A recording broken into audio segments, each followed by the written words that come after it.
Maybe it's just because I've turned 40 that my back hurts more now than it ever has done. But I think I'm done with carrying heavy camera equipment around.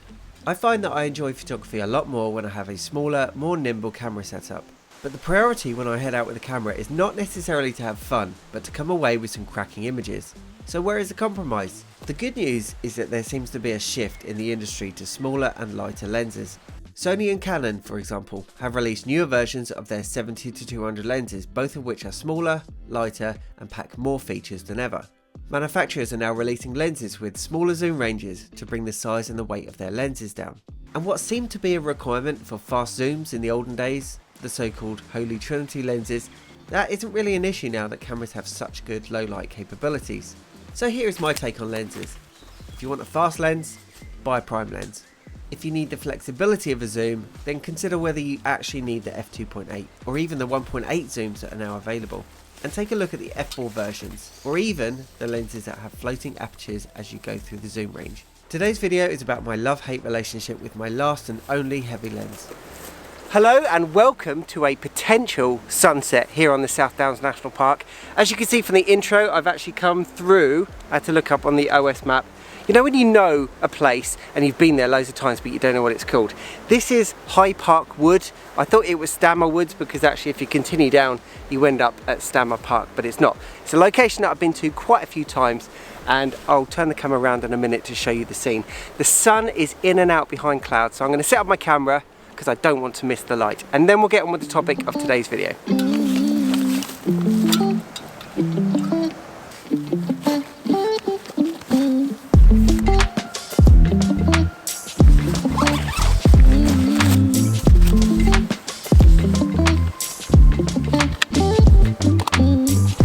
Now, this is the lens that I have a love-hate relationship with it.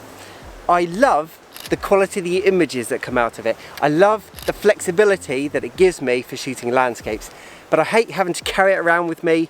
I hate how much space it takes up in my camera bag, and once upon a time I hate how much it cost me. But now I've paid it off, I still have a love-hate relationship with this lens. If you don't know which lens this is, it's the Canon 100-400. It looks quite similar to all of their other telephoto lenses. And it's not this lens specifically, it's any lens that is so big. Hold on, sun's coming out. I'm going to try and multitask here. I'm going to try and set this shot up. And it's not, oh no, I've got to stop talking. I haven't even shown you what I'm photographing yet. Right, autofocus, stabilisation off.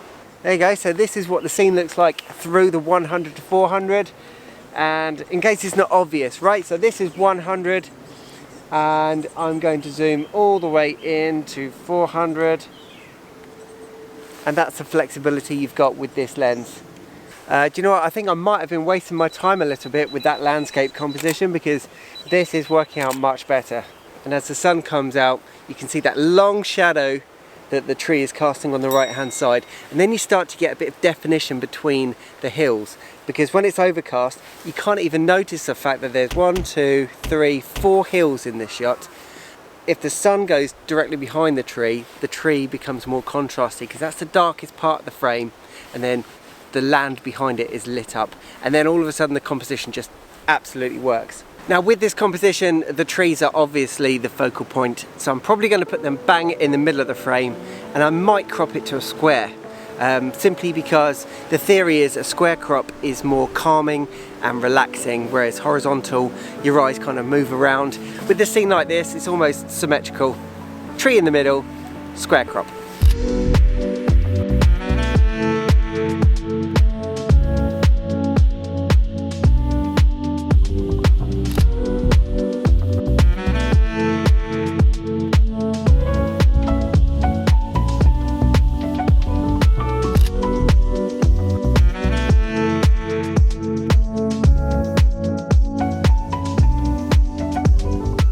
So whilst I wait for the sunlight to come out, where were we? We were talking about the Canon 100-400 or any other big lens. What would you define as a big lens? Any lens that comes with a collar. You know that the lens is heavy and they're saying don't dangle the lens from the camera, dangle the camera from the lens. That's when you know you've got a heavy lens. when you're shooting landscapes, you're typically up early in the morning and you're out late at night, and your energy level is kind of going up and down, and you want to save as much energy as possible. And I have to say, whenever I've got something as heavy as this in my camera bag, I can definitely feel it eking away at my energy levels. But the saving grace of a lens like this is that you can go to a location, stand next to another photographer and get a unique composition. If you're using, say, a 24-105, maybe even a 70-200, a 70-200 lens is kind of a medium telephoto, and I used to have one. I used to have the 2.8, and then I sold that because I was doing less and less portraits using prime lenses, now mainly for portraits. So I sold that and I got the 70-200 f4, and at the start I was quite happy with it. It was small, thin, lightweight, didn't cost too much, f4. However, if you shoot something like the South Downs National Park, which I've made an entire section of my website now, that's how much I do it, you'll definitely want for a longer lens. You'll zoom into 200mm and the sky will still be in your frame and you think, I'm gonna have to crop because I don't have that extra reach. So in steps the 100-400 gives you more opportunities for creating unique compositions, that's for certain. Now don't think of a 100-400 just as zooming in. Perspective is also changing. So if you're photographing, keep on going on about it, the South Downs National Park, you've got lots of hills just rolling and rolling and rolling. You're not just zooming in, you are compressing perspective. So if you go to Devil's Dyke, which is a famous landscape photographer location around here, you've got, I think, maybe 5 or 6 different hills all rolling into the distance for a couple of miles. You put on a 100-400 and they're all compressed and it looks incredible, and that's because of the perspective of a long lens. This video is in no way, don't go out and buy a heavy lens or a 100-400. If you're into landscape photography, I think this is actually a really good investment. I bought this lens in 2019 when I was doing some commercial work for the British Airways i360 in Brighton, because they said, oh, we need a photograph of the i360 close up from a rooftop, and the nearest rooftop I could get onto was about 500 meters away. So I had to go out and buy a lens to fit that brief, and actually I don't think I could sell it now because you need this sort of reach for certain types of landscape photography. I'm not entirely sure if the sun is going to come out again. The clouds are definitely on the move though. There are gaps everywhere, just waiting for the sun to punch through and light up my scene. I guess this video is just a rant because I don't want to have to carry the lens around anymore.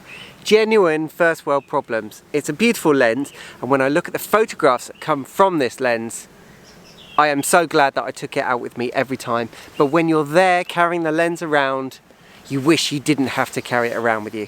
Maybe that's the point of this video.